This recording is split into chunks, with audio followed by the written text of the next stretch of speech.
So in this lecture, inshallah, we'll be gonna solving our NUMS chemistry past paper of 2023. तो last time हमने physics का solve कर लिया, biology का solve कर लिया, अब हम केमिस्ट्री करेंगे। इसके बाद हम इंग्लिश का और साइकोलॉजिकल रीजनिंग का करेंगे। अपने नम्स के चैप्टर को या नम्स को एंड करेंगे। उसके बाद हम पीएमडीसी की तरफ मूव ऑन करेंगे, क्योंकि संडे को आपका टेस्ट है, तो इसलिए मैंने केमिस्ट्री का आज सॉल्व पेपर रखा है और इंग्लिश का भी आज रखा है और साइकोलॉजिकल रीजनिंग का भी आज रखा है। सैटरडे को आप चाहो तो आप गैप लेकर रिवाइज कर सकते हो। तो let's start today's chemistry solved paper of NUMS 2023। So first MCQ we have vapour pressure is independent of which factor. अच्छा, जब मैंने पढ़ाया था गैसेस तो मैंने बताया था कि वेपर प्रेशर किन किन क्वांटिटीज़ पर डिपेंड करता है और किन किन क्वांटिटीज़ पर इंडिपेंडेंट है। So D is the correct answer. Vapour pressure is the independent of surface area of liquid as we discuss is earlier. The boiling point of ether is less as compared to the alcohols and phenols due to functional group, intermolecular forces, nature of alkyl groups या फिर isomerism। देखो ether में अगर आप देखो तो इसमें hydrogen bonding नहीं हो रही, ROCH3। अगर मैं अल्कोहल्स को देखूँ ROH या फिर फिनॉल्स को देखूँ OH, हाइड्रोजन बॉन्डिंग्स हो रही हैं। तो इसका मतलब अल्कोहल्स और फिनॉल्स में हाइड्रोजन बॉन्डिंग या फिर इंटरमोलिकुलर फोर्सेस से ज़्यादा इम्पैक्ट है। So what we have a correct answer over here, we have a intermolecular forces, because intermolecular forces are generally higher in the alcohols and phenols as compared to the ether. Okay, when two ice cubes are pressed over each other, they unite to form one cube due to dipole attraction या फिर covalent attraction, van der Waals forces और hydrogen bonding. अच्छा, जब भी आपके पास water या ice या किसी भी चीज़ से कोई इस तरह का आए ना क्वेश्चन, और ख़ास तौर पर वाटर या आइस, तो उसके सारे ऑप्शंस इनकरेक्ट करके सिर्फ एक ही ऑप्शन मार्क कर लेना, क्वेश्चन भी नहीं पढ़ना। हाइड्रोजन बॉन्डिंग, आइस और वाटर का जो भी एमसीक्यू आएगा उसका आंसर होगा हाइड्रोजन बॉन्डिंग। एक ट्रिक है एमडी कैट्स के लिए। So D is the correct answer. Which statement correctly describes the structure of sodium chloride crystal. ये भी हम पढ़ चुके हैं, let's see. Each sodium ion is surrounded by 6 chloride ions and each chloride ion is surrounded by 6 sodium ions. The crystal is face-centered cubic structure. Each sodium ion is surrounded by 3 chloride ions and each chloride ion is surrounded by 3 sodium ions. Intermolecular forces are present between two oppositely charged ions. देखो, इसमें अगर हम detail structure पढ़े ना इसका sodium ion के crystal lattice का, सो मैंने क्यूबिक बनाकर दिखाया था। तो क्यूबिक में यानी कि 6 क्लोराइड आयंस होने चाहिए और 6 सोडियम आयंस होने चाहिए। So we have the correct option A and A is the correct answer. Each sodium ion surrounded by 6 chloride ions and chloride is by 6 sodium ions. The greater lattice energy is shown by. अच्छा, अब पहले तो ये देखो, ज़्यादातर बच्चे क्या करेंगे, NaCl को टिक कर देंगे। देखो, अगर आप बात करते हो NaCl की, तो क्लोरीन और bromine are the gases at room temperature and their density is less as compare to the iodine which is the solid at room temperature and the fluorine which is ये fluorine के जो latest energy, बल्कि अगर हम बात करें ना fluorine की डिसोसिएशन एनर्जी भी बहुत ज़्यादा है। So by representing this we have a correct option D which is the NaF, sodium fluoride. Okay, क्योंकि इलेक्ट्रोनेगेटिविटी भी बहुत है फ्लोरीन की as compare to the sodium, और इसके ऊपर चार्जिंग कैपेसिटी भी बहुत है। सो लेटेस्ट एनर्जी हमेशा फ्लोरीन की ज़्यादा होती है। Thermal conductivity of metals is due to. अच्छा, अब पढ़ते हैं, हमने पढ़ा था ये SP ब्लॉक एलिमेंट्स में। Layered structure of metals, freely moving electrons. अब मैं क्या बोलूँ, आगे मैं बढ़ ही नहीं सकता। करेक्ट ऑप्शन क्या है, thermal conductivity is due to, या फिर electrical conductivity, freely moving electrons, या फिर मोबाइल इलेक्ट्रॉन्स। मोबाइल इलेक्ट्रॉन्स बोलो या फिर फ्रीली मूविंग इलेक्ट्रॉन्स बोलो, जिसकी वजह से आप पे इलेक्ट्रिसिटी या कंडक्टिविटी कैरी होती है, चाहे वो थर्मल हो चाहे वो कोई सी भी हो। The high pressure of 200 ATM in Haber's process is used for. अच्छा, जब भी आपके पास कोई मैन्युफैक्चरिंग प्रोसेस होता है, इसमें हमेशा हम क्या चाहते हैं कि भाई बेटर यील्ड हो, अच्छी यील्ड हो। So we have a correct option A for the better yield, A. By which of the following factors equilibrium state is attend earlier. देखो, जब भी हम क्या चीज़ ऐसी यूज़ करते हैं तो हमारे पास इक्विलिब्रियम की स्टेट अचानक से जल्दी से यूज़ हो जाती है, मतलब स्टेट हमारे पास आ जाती है। इसका एक बहुत सिंपल आंसर है कि हमारे पास कैटलिस्ट जो होता है, कैटलिस्ट आपके पास इक्विलिब्रियम की स्टेट को जल्दी पहुंचा देता है, and catalyst is the reason. So D is the correct answer.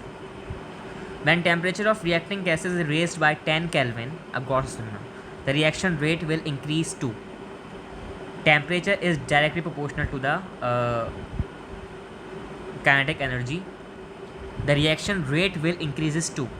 अब ये पूछ रहा है कि रिएक्शन का रेट क्या होगा जब काइनेटिक एनर्जीज की टेम्परेचर बढ़ रहा है। So as we knows that the temperature of the reaction is also proportional to the, और the reaction rate is also proportional to the temperature. तो अगर हमने 10 केल्विन पर कर दिया तो आपको पता है हर 10 केल्विन पर आपका डबल होना चाहिए। So we have A correct option. The minimum amount of energy required by the colliding particles for effective collisions is called. क्या मैंने बार बार इसका ग्राफ पढ़ाया था, एक्टिवेशन एनर्जी। थ्रेशोल्ड एनर्जी किसको हम कहते हैं, कितने ग्राफ्स पढ़ाए थे मैंने इसके, एंडोथर्मिक और एक्सोथर्मिक के। विच of the following is not a state function. हमने ये पढ़ चुके हैं हम स्टेट फंक्शन के बारे में। आपके पास कौन सी क्वांटिटी स्टेट फंक्शन में नहीं है, देखो पी वी और टी ये दोनों एक ही टर्म्स हैं, मतलब एक ही रिएक्शन में है।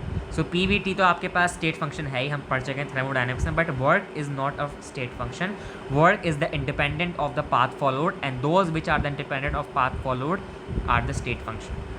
Equation represents which energy change. Okay, magnesium +2 और ऑक्सीजन, इसने MgO मैग्नीशियम ऑक्साइड बनाया। सो यहाँ पर सबसे पहले तो एक चीज़ आप काट दो इस तरीके के आंसर्स को चेक करने के लिए, न्यूट्रलाइजेशन काट दो क्योंकि ये एसिड बेस्ड टाइट्रेशन नहीं है। एटोमाइजेशन में ये होता है कि आपके एटम्स को जो होता है मतलब उनको आयोनाइज किया जाता है, मगर यहाँ पे आयोनाइजिंग कोई नहीं हो रहा है। MgO एक पूरा सिंपल कंपाउंड बन रहा है। एटोमाइजेशन भी आपका कैंसिल हो गया। अब बचा लेटिस एनर्जी और सॉल्यूशन कुछ समझ आ रहा है इससे। MgO इज़ अ सॉलिड यार, सॉल्यूशन में कहाँ से आ गया। So we have only thing exist क्योंकि मैग्नीशियम इज़ द आयन और ऑक्सीजन को उसने आपको कैरी किया, तो दोनों आपके पास जो हैं इनकी स्टेट चेंज हो गई। मैग्नीशियम गैस से सॉलिड हो गया, इस तरह ऑक्सीजन भी गैस से सॉलिड हो गया। तो सॉलिड का मतलब क्या है, स्टेट चेन। स्टेट चेन क्या होती है, लेटिस एनर्जी। सॉलिड को लिक्विड बना देना, लिक्विड को गैस बना देना, is called the lattice energy.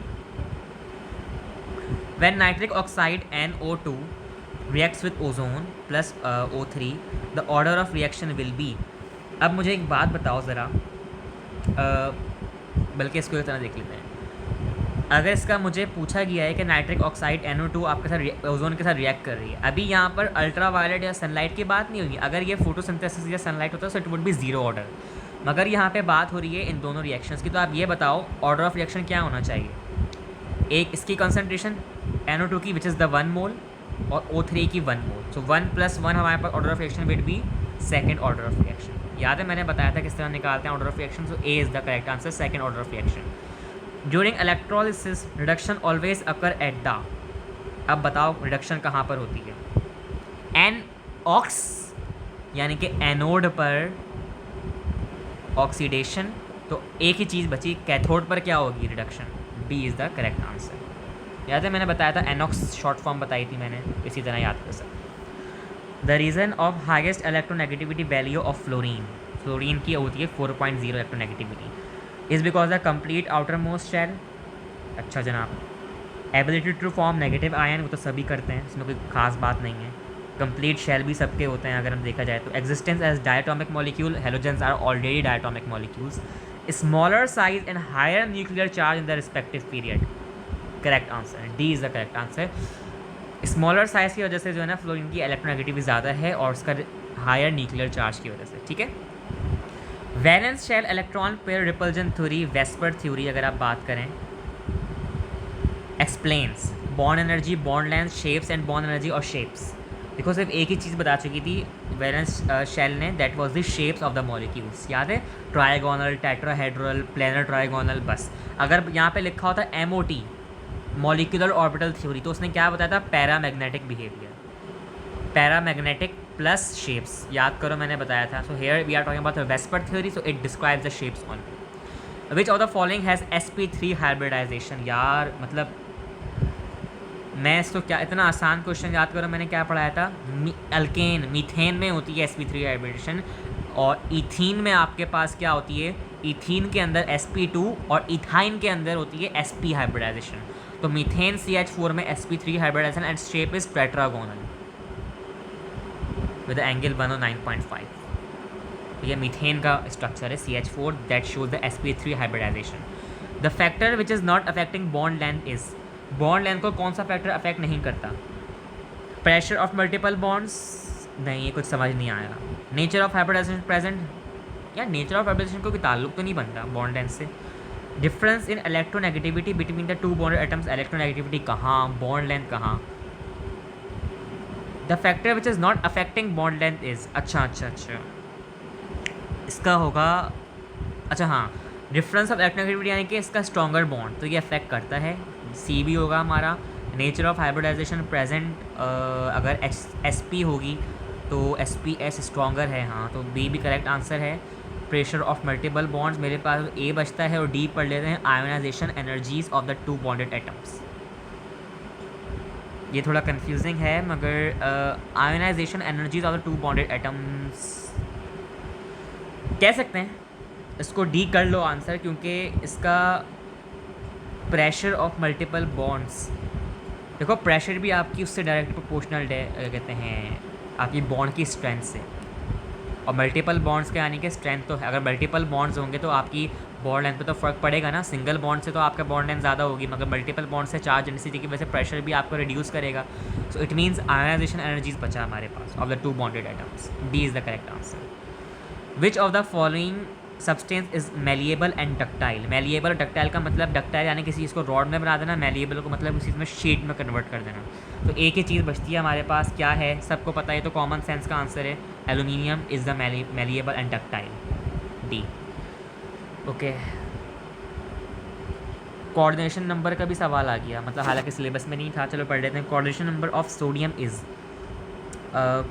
Sodium का मेरे ख्याल से कोऑर्डिनेशन नंबर होना चाहिए आई गेस 8 सी, बट ये सिलेबस में टेंशन नहीं लो, मगर चलो फिर भी प्रैक्टिस कर लो, 8 is the correct answer. The cracking method use to obtain better quality of gasoline is, gasoline में हमारे पास शायद, हाँ, गैसोलीन के लिए शायद कैटालिटिक क्रैकिंग होती है हमारे पास, या मगर ये भी सिलेबस में नहीं है, सो 20 द करेक्ट आंसर, इसको बिलीव कर सकते हो, मसला नहीं है। होमोसाइक्लिक ऑर्गेनिक कंपाउंड आर सब डिवाइडेड टू 2 टाइप्स मेनली, कौन कौन से होते हैं भाई, एक एलिसाइक्लिक और एक एरोमेटिक, पढ़ा चुका हूँ मैं, A is the correct answer. Acetophenone can be form by which of the following reaction of benzene, Friedel and Crafts acylation, पढ़ा चुका हूँ, B is the correct answer. General formula of cyclo alkane is, cyclo alkane का वही formula होता है जो आपका क्या कहते हैं, मेरे ख्याल से CnH, हाँ, साइक्लो अल्केन का फार्मूला होता है CnH2n, या so B is the correct answer, CnH2n। आगे बढ़ते हैं।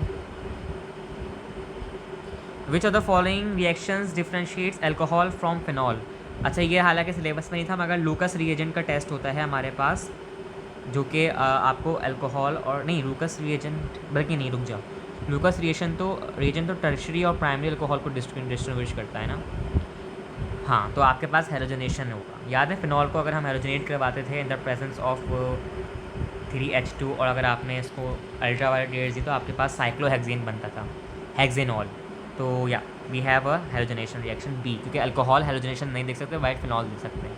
The order of reactivity of alcohol when carbon oxygen bond breaks is, अच्छा हाँ, ये बात याद है, मैंने ये बात इसीलिए मैंने नहीं पढ़ाई थी अल्कोहल में, क्योंकि मुझे ये पास पेपर से सॉल्व करवानी थी। देखो ऑर्डर ऑफ रिएक्टिविटी, जब भी आपका कार्बन और ऑक्सीजन बॉन्ड के बारे में पूछा जाएगा ना अल्कोहल में, तो वो हमेशा टर्शरी अल्कोहल्स पर रिएक्ट करेंगे, फिर सेकेंडरी और फिर प्राइमरी। अगर यहाँ पे होता है ना ऑक्सीजन और हाइड्रोजन OH बॉन्ड का, तो पहले प्राइमरी होता है 1 डिग्री, फिर होता है 2 डिग्री सेकेंडरी, फिर होता है 3 डिग्री, मगर यहाँ पर बात हो रही है कार्बन ऑक्सीजन बॉन्ड की, तो ऑर्डर ऑफ रिएक्टिविटी टर्शरी पहले देंगे, फिर सेकेंडरी, फिर primary. CnH2nO is the general formula of, मैंने पढ़ाया था, बता दो यार इसका क्या आंसर होना चाहिए, दो ही हैं, कीटोन्स और क्या कहते हैं, aldehydes, C is the correct answer, C, ketones. Catalytic reduction of aldehydes and ketone forms, अच्छा कैटालिटिक रिडक्शन अगर आप कराते हो, याद करो मैंने बताया था, रिडक्शन होती है यार, इतना आसान, सिंपल, रिडक्शन में क्या देता है कैटालिटिक, अगर हमारे पास एल्डिहाइड होगा तो प्राइमरी अल्कोहल, कीटोन होगा तो secondary alcohol, so we have A is the correct answer, A, alcohol. Which of the following reacts with carboxylic acid to form ester, जब भी आपको एस्टर फॉर्म करना हो कार्बोक्सिलिक एसिड से, तो we have again alcohol, esterification. मैं इसकी general equation बना के दिखाता हूँ, RCOOH प्लस अगर आपको alcohol ROH, so you will get an equation of RCOOR and plus HCl, I guess HCl नहीं H2O, this is the esterification. Hydrolysis of nitriles produces, oh my god, रटवा के करवाया था मैंने रिएक्शन पे, याद करो, सबसे मेन मैंने हाईलाइट यही करवाया था, कार्बोक्सिलिक एसिड ए। इसमें से अल्हम्दुलिल्लाह कोई भी चीज़ ऐसी नहीं है जो हमने नहीं पढ़ी हुई, जो सिलेबस से बाहर है सिर्फ वो नहीं पढ़ी हुई, 2-3 क्वेश्चन, बाकी सारे अल्हम्दुलिल्लाह हमारे सिलेबस से कंप्लीट हुए हुए हैं और सब आप पढ़ चुके हो। What is the mass of sulphur in 24.5 gram of H2SO4? अच्छा, अब ये हमारे पास स्टोइकियोमेट्री का क्वेश्चन आ चुका है। तो इसके लिए अगर आपको मास चाहिए सल्फ़र का, तो आपको उसके नंबर ऑफ़ मोल्स कैलकुलेट करने होंगे। सो नंबर ऑफ़ मोल्स अगर आप कैलकुलेट करोगे, सो H2SO4 हाइड्रोजन का है 1 × 2, सही है ना। और जो है आपका सल्फ़र ऑक्सीजन का है आपका, इसको एक काम कर लेते हैं, वेट अ मिनट। सो इसको इस तरह देख सकते हैं कि अगर हमें मास ऑफ सल्फ़र फाइंड करना हो 24.5 ग्राम्स ऑफ H2SO4 से, तो सबसे पहले तो आपको मास अपॉन मॉलिक्यूलर मास का रिलेशन लगाना पड़ेगा। Mass upon molecular mass, mass upon molecular mass और मल्टीप्लाई बाय आपको गिवन मास 24.5। H2SO4 का मॉलिक्यूलर मास क्या होता है? 98 हमें पता है, क्योंकि हाइड्रोजन का होता है 1 मल्टीप्लाई बाय 2, प्लस सल्फ़र का होता है 32 multiply by 1, plus oxygen 4 times है तो 16 मल्टीप्लाई बाय 4, टोटल आपके पास आएगा 98। So you have a correct option, that is the mass upon molecular mass. Sulphur का जो मास होता है दैट इज़ 32 और upon 98 which is the molecular mass of sulphuric acid, multiply by 24.5, so you will get approximately equal to 8 grams। 8 is the correct answer। ठीक है, आगे बढ़ते हैं। From the equation N2 + 3H2 + 2NH3, ये equation मैंने 10,000 दफ़ा पढ़ा चुका हूँ, मैं 10,000 दफ़ा याद करो। How many moles of NH3 are produced from 2.5 moles of N2? 2.5 moles of, अगर आपको इसमें से मालूम करने हैं तो सबसे पहले तो आपको ऑलरेडी मोल्स दिए हुए हैं, तो 2.5 मोल्स आप ऐसे ही लिख दो और अपॉन जो है आप डाल दो यहाँ पर, क्योंकि 2 मोल्स हैं।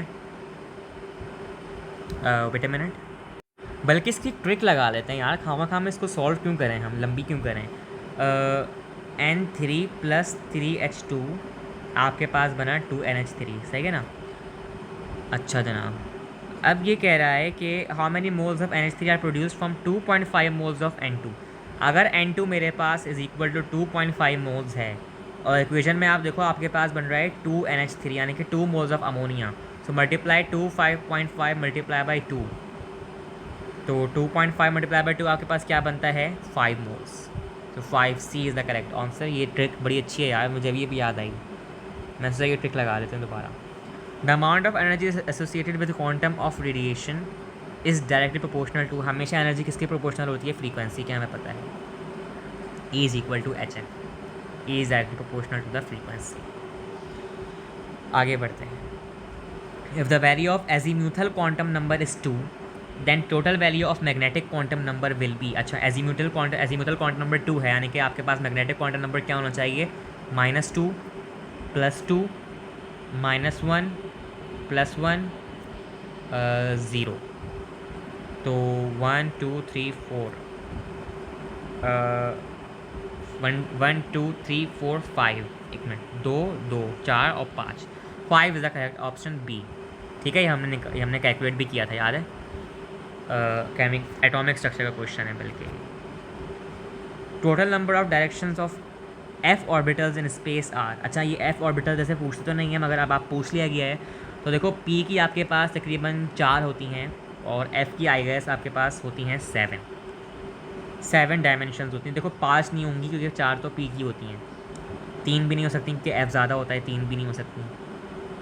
अच्छा, 6 और 7 का कॉन्फ्लिक्ट है तो आप 7 कर लो, सी इज़ द करेक्ट आंसर। जहाँ तक मुझे याद है मैंने पढ़ा था, या F ऑर्बिटल्स में 7 ओरिएंटेशंस होती हैं, directions. Which of the following quantum number is not obtain from Schrodinger wave equation. अच्छा, श्रोडिंगर की वेव इक्वेशन से कौन सा क्वांटम नंबर नहीं निकला गया था? Spin quantum number is not in the syllabus but for the knowledge it is very good. Spin quantum number Schrodinger equation से नहीं निकला था, या आपको शायद पॉली ने दिया था I guess. The electronic configuration for degenerate orbitals is explain by. जब भी डी जनरेट ऑर्बिटल्स का मतलब आए ना, degenerate same energy levels के, तो हमेशा किसने कहा था? इन सेम एनर्जी लेवल्स या फिर in degenerate levels electrons will fill up to that place which has less which is unpaired electron, यानी कि आपके पास हर्ट्ज़ रूल ने कहा था ये। C is the correct answer. The idea that molecules in gases are in constant movement is called kinetic theory of gases. 10,000 दफ़ा पढ़ चुके हैं, थर्मोडायनेमिक्स में भी पढ़ चुके हैं और गैसेज में भी पढ़ चुके हैं। The SI unit of pressure is, system international unit of pressure is the pascal. P is the correct answer. If both temperature and volume of a gas are doubled the pressure, अच्छा volume is inversely proportional to the pressure. अगर आपके पास volume आपके पास double हो रहा है तो pressure आपका क्या होगा, रिड्यूस टू 1।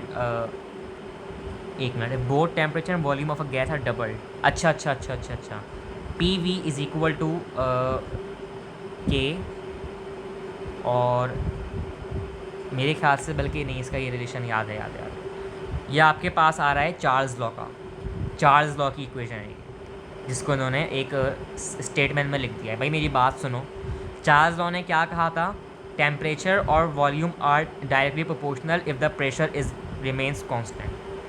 तो यहाँ पर वही बात है, प्रेशर यहाँ पर होना चाहिए constant, it means pressure will remain unchanged while temperature and volume of a gas will be doubled and this is known as the Charles law. याद आई बात। और वॉल्यूम और प्रेशर आर इन्वर्सली प्रोपोर्शनल, ये जो मैंने बनाकर दिखाया वाला relation that is stated by the Boyle's law. मगर यहाँ पे सिर्फ अभी टेम्परेचर वॉल्यूम की बात हो रही है, यानी कि चार्ल्स लॉ की। So we have C as a correct option and here we have completed the chemistry portion of NUMS and I hope आपको सारी चीज़ें समझ आई होंगी and it was very easy and कुछ तो यहाँ पे मतलब ऐसे सवाल थे जो बनते ही नहीं थे पेपर में देना, मगर दे दिए, मगर इट वॉज़ वेरी इजी। तो आई होप इंशाल्लाह अपना पेपर अच्छा करके आओगे, आपको थोड़ी प्रैक्टिस भी हो गई। सो अब इंशाल्लाह हम करेंगे इंग्लिश का पेपर सॉल्व और साइकोलॉजिकल रीजनिंग का।